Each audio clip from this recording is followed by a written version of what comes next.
గంగాజలంలో ఉన్న శక్తిని శాస్త్రవేత్తలు పరీక్షించారు ఎన్నోసార్లు. ఇందులో బ్యాక్టీరియా నిల్వ ఉండదని, బ్యాక్టీరియాను కూడా సంహరించే శక్తి ఈ గంగాజలంలో ఉందని నిర్ధారించారు. అందుకే ఇతర నదుల నీళ్లతో పోలిస్తే గంగాజలం మాత్రం ఎక్కువ సంవత్సరాల పాటు నిల్వ ఉండే శక్తి కలిగినది. హిమాలయాల ఔషధ మూలికల ప్రభావం వల్ల ఈ యొక్క గంగాజలంలో ఎన్నో ఔషధ ఖనిజ గుణాలు కూడా ఉన్నాయని శాస్త్రవేత్తలు నిర్ధారించారు. అందుకే పూజల్లో కూడా గంగాజలంతో శుద్ధి చేయడం ఆనవాయితీ సంప్రదాయం. వివాహాలు, శుభకార్యాలు, గృహ ప్రవేశాలు ఇలాంటి వాటిలో ఈ యొక్క గంగాజలాన్ని వినియోగించడం ఆనవాయితీగా సంప్రదాయంగా వస్తోంది. అందుకే మరణం ఆసన్నమైన సమయంలో గంగాజలంతో తులసి ఇవ్వడం అనేది మోక్షదాయకంగా చెబుతారు. ఆ గంగాజలాన్ని పుణ్యక్షేత్రాల నుంచి పవిత్రంగా ఇంటికి తీసుకువస్తూ ఉంటారు చాలా మంది. ప్లాస్టిక్ బాటిళ్లతో కాకుండా ఇత్తడి పాత్రలో గంగాజలాన్ని ఇంటికి తీసుకురావాలి. ఇత్తడి పాత్రలో తీసుకురావడం వల్ల ఆ గంగాజలంలోని ఆధ్యాత్మిక శక్తి మరింత వృద్ధి చెందుతుందని పండితులు చెబుతారు. గంగాజలం ఇంట్లో ఉన్నట్లయితే అది వాస్తు దోషాలను నివారిస్తుంది. ప్రతికూల శక్తులను తరిమికొట్టే శక్తి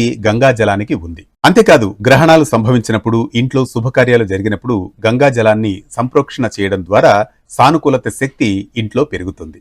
ఇదే గంగాజలం, గంగా స్నానంలో ఉన్న శక్తి. ఇలాంటి మరిన్ని అంశాల కోసం కొనసాగేందుకు యూట్యూబ్, ఇన్స్టాగ్రామ్ లో ఫాలో కండి, సబ్స్క్రైబ్ చేసుకోండి. మహర్షి టాక్స్, మీ ఆర్కే కొత్తకోటతో.